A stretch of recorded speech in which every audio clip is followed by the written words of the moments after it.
Good afternoon. My name is Samuel Calvin Still III, and I am the second great grandnephew of Dr. James Still, and also the nephew of William Still, who was the father of the Underground Railroad. And they had a brother named Peter Still that was a slave for over 40 years and was able to buy his freedom and reunite with his family. Peter Still, as I said earlier, was left in slavery. And soon after his mother left him, as they typically did in those days with slaves, they would sell them off. If your family member left, many times that slave owner would sell the kids off or sell the family off because they realized that family that would be free, especially in the border states, would come back and try to rescue their family. So Peter and Levin was sold off to Kansas, and during that period of time that they were in bondage, Levin died later on, and he was treated pretty poorly when he went out to Kansas. He was whipped a few times. He was beaten pretty badly. But Peter survived. And Peter's story to me is always fascinating because Peter ended up in Alabama, down in Muscle Shoals, Alabama. And what's interesting about his story was that Peter became very talented. He ended up becoming very skilled at what he was doing. Like he learned how to make shoes. He learned how to tailor. He learned how to, different things, because he was being farmed out to all these different tradespeople. Because understand, back then, most of our skilled labor were slaves. They were enslaved Africans, especially down south. They were your carpenters. They were your blacksmiths. They did all the heavy lifting. So Peter ended up becoming friends with, I won't say friends, but he ended up working for all these different people later on as he got older. Because as he got older, he really wasn't a good field hand anymore because he had skills. So he starts paying attention to the different people he was working for. And he realized he got working for these two Jewish merchants that set up shop in Muscle Shoals, Alabama. And they weren't very liked in the community. But in listening to them talk and him working with them, he realized that they really weren't really keen about slavery. But in Alabama and a lot of your southern states, you couldn't free your slaves. And in order to get labor, you hired out enslaved Africans. Well, Peter recognized that these two Jewish merchants weren't really cool about it, but I guess in Rome, you do what the Romans do. Well, he got talking to them, and he said to them, would you buy me?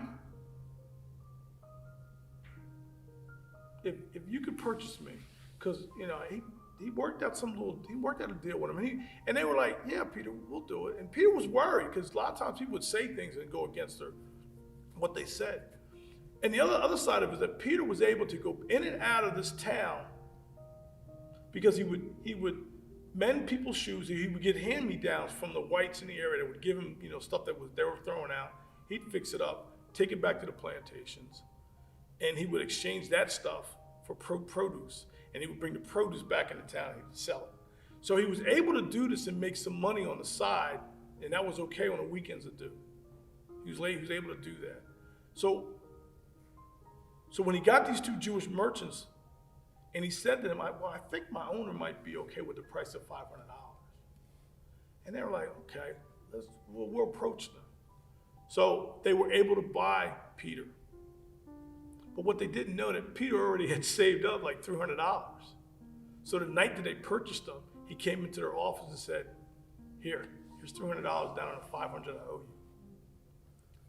So he worked for them for another year, and they packed up and moved up to Ohio and set Peter free. And he actually became pretty close friends with them later on. So Peter now is free, and he travels into Philadelphia, like I spoke earlier, and he meets William Still, and he starts telling the story, and lo and behold, it's like, you're my brother. But soon after he became free and was reunited with his family, his eyes and his focus turned back to, what about my wife and children in Alabama? So he actually travels back to Alabama, disguising himself that he was still a slave. And if you read the book that's written about him, called The Kidnapped and the Ransom, he talks about, he writes about the people that the whites that he was friends with. They were like, you still working for them Jewish merchants? Man, that's horrible. We'll buy you back so you can come back and live here because you don't want to work for those guys. And he was like, no, I'm okay. I like where I'm at. They didn't even know that he was free. So he goes back, he meets his wife, and it says, look, give me a piece of your dress. Give me a piece of clothing. And when you get this piece of cloth back, you'll know that the person that gives it to you, it came from me. So he travels back 1,600 miles back to Philadelphia.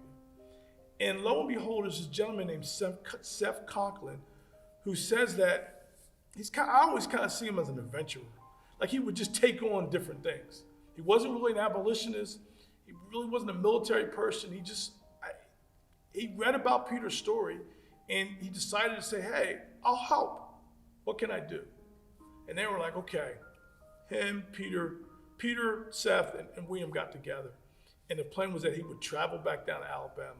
He would help escape Peter's wife and children. Her name was Vina.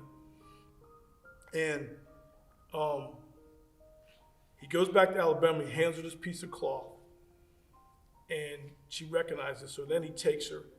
And unfortunately, they get caught along the Columbia River going back up. They get caught. She gets thrown back in shackles. And Seth Conklin is handcuffed and beaten to death and kicked off into the river and drowns. They find his body weeks later. So now what do you do, Peter? Now what do you do? So the slave owner, which is really, in all these letters that's in the Underground Railroad book, the slave owner writes back to Peter and says, if you want your family back, how about $5,000 to get your family back? Now, $5,000 a day could be hard even today. I can't imagine the feeling of having to come up with $5,000 when you're uneducated, you don't have a job, But what Peter ends up doing, he travels all up through the Northeast. He meets Harriet Beecher Stowe. He meets Reverend Mays. He meets William Lloyd Garrison. He meets all these heavyweights in the abolitionist movement. And they let him speak at churches and different organizations. And he talks about how bad slavery was. And he raised money that way. So from 1850 to 1855, Peter was able to raise the $5,000. And that's just, I'm just giving you the tidbit of the story because there's more twists and turns before he even got to that point. But in 1855, he was able to raise enough money to buy his family and bring them back here to Burlington. He actually moved to Burlington Township, what we would call Burlington Township now. He had a farm and a produce, and he took produce back and forth to market. That's how he was able to make his money. And that's Peter's story. And I say the book is called The Kidnapped and the Ransom, the recollections of Peter and Vina Still, and that is the movie. That movie makes no disrespect to the Northrop family, Solomon Northrop family, of the 12 years a slave. Peter's movie or life would be just as monumental, or even more, when you really go through and you read the book. And when you read the book, that the woman who wrote it, Kate Picard, wrote it, you just get to see, you see the scenes, you feel it, and it's just such an amazing story in a life.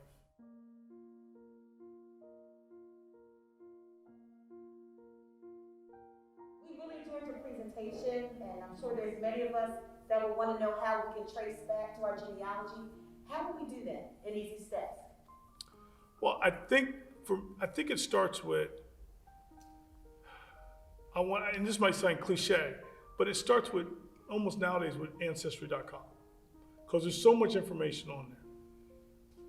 But you have to understand the clues that you run into, you have to cross-check them and cross-reference them. Because sometimes the census reports will have, as African Americans, sometimes they make a mistake and have us listed as being white.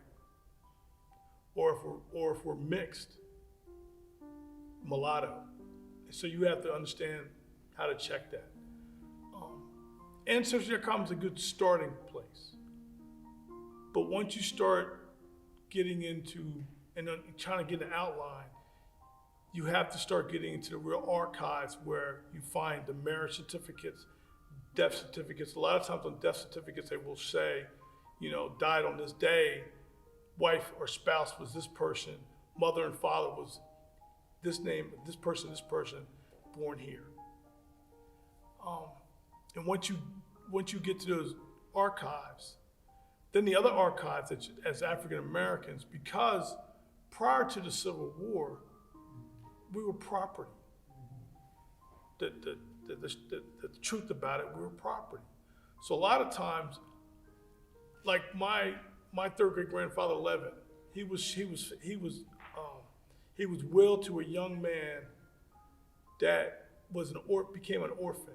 So when he became an orphan, he had his caregiver or guardian had to submit records of how he earned money, if he earned money. So there's line items where it says, Negro boy Levin made $1,500 for the year. Checking plantation owners' wills, because a lot of times in their wills, they willed their property to family members. So like if you had a great whatever grandmother, her name was Sid or Nan, it might be listed in the will as, well, I bequeath my Negro boy Levin to my son John whatever. And that's how you kind of trace them back. And then you can get deeper into the fact that if you do your DNA, there are different DNA tests. Now, I've only done the quick and dirty ones, which are like my heritage and other things like that, and my 21.com or whatever it is. But there are other ones that will break down your X and Y chromosomes. Your Y chromosome is supposedly traces your male of your father all the way back to like 10 or 15 whatever levels, and the Y, the X is your mother's. So with African Americans, if you can tie in and do some more tests where they take your DNA and compare it to pools of people that they've taken in certain parts of Africa, you can kind of get a sense of what area your family might have came from. You'll find that there's records on the transatlantic slave voyages. Understand that again, we were cargo, we were property. Well, they took documents on the ship that, shipping companies had certain ports that they went to. They just didn't travel up and down the west coast of Africa picking up people. They had ports they had to go to. So they would take their cargo and go from here to Haiti, where they would clean people up, feed them, get them healthy again, then take them over to Havana to sell them. And then from there they came into the US. So I would say you got to get into the archives, you got to check your census reports, you got to check your marriage certificates, your death certificates, and a lot of African Americans think that we have Native American blood in us. Well, everybody, grandma had straight hair. What I think you're going to find out is that a lot of us just have white European blood in us. There's not, and I've learned this from watching Henry Louis Gates' show, and I've learned it by just reading up on the material. And you'll find that a lot of us have Europeans in them. I've run into whites who have said, all my life I thought I was Native American. I did my DNA and here I'm 10% black. Come to find out that my grandfather had slept with his slave and then killed the woman afterwards and brought the child into the household and told everybody the baby was Native American. You'll find those kind of stories. But to start with Ancestry.com and those type of things, go to your churches, check your Bibles, get the stories from your aunts and your uncles. But even those stories, you have to check them because the stories get embellished over time. So you have to go back and check. But I strongly believe our ancestors left bloodstains or breadcrumbs for us to follow. And we just have to take time to look for them.